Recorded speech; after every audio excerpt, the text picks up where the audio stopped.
What is going on, guys? Hello and welcome to the Xbox Live Party Podcast YouTube channel. I'm your boy Redders TV, and today we will be reviewing Midnight Fight Express.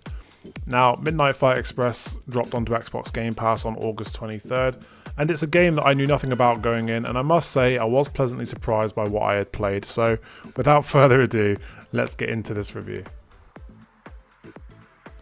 So, Midnight Fight Express was mostly designed and developed by a single person called Jacob Deswinel in collaboration with renowned stuntman Eric Jacobus, who has previously worked on games such as God of War and The Last of Us Part 2, as well as Fernando J. Huerta, who has previously worked on Destiny 2. It is a beat-em-up game that you can tell draws a lot of inspiration from games such as Streets of Rage, Final Fight, and even the Batman Arkham series, and it also has subtle undertones of the John Wick franchise starring Keanu Reeves. It's frantic, it's fast-paced, and it thrusts you into the action from the very start of the game.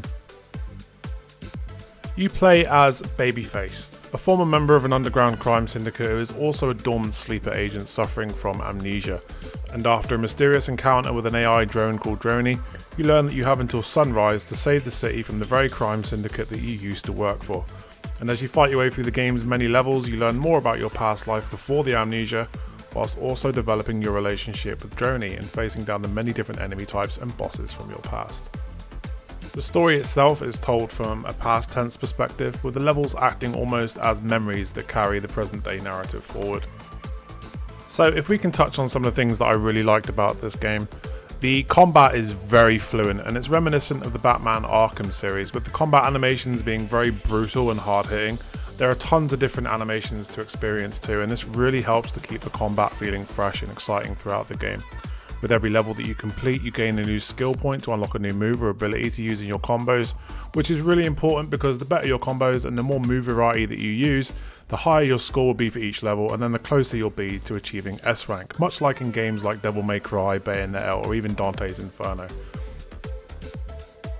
And although the story isn't necessarily particularly engrossing, it does do enough to keep you informed as to what's going on between the levels, and it allows for relationships between characters to develop. But the obvious focus within this game is on the combat, as that's where it really shines the most.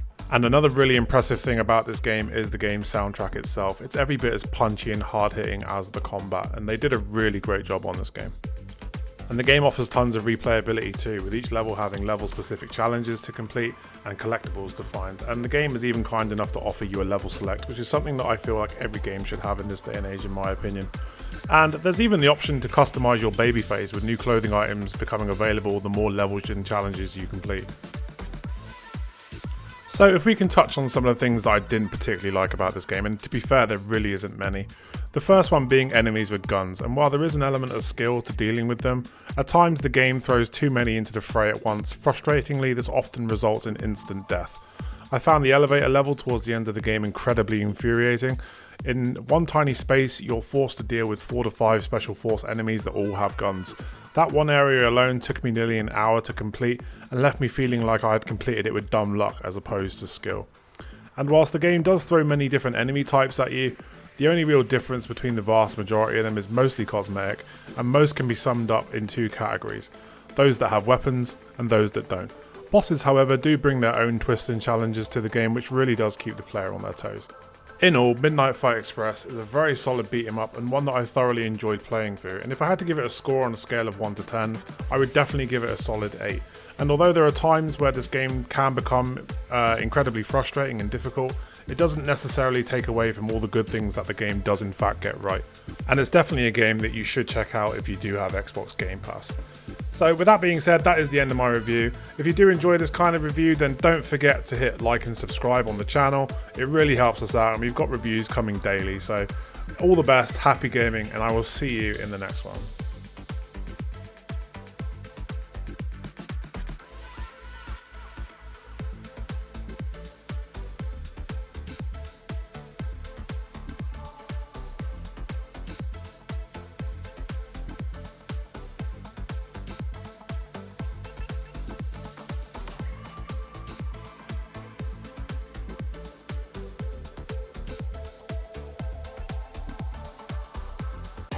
If you're tired of paying too much for digital games, then don't forget to check out ENEBA in the description of this video. Not only will you save money, but you'll also help our channel grow.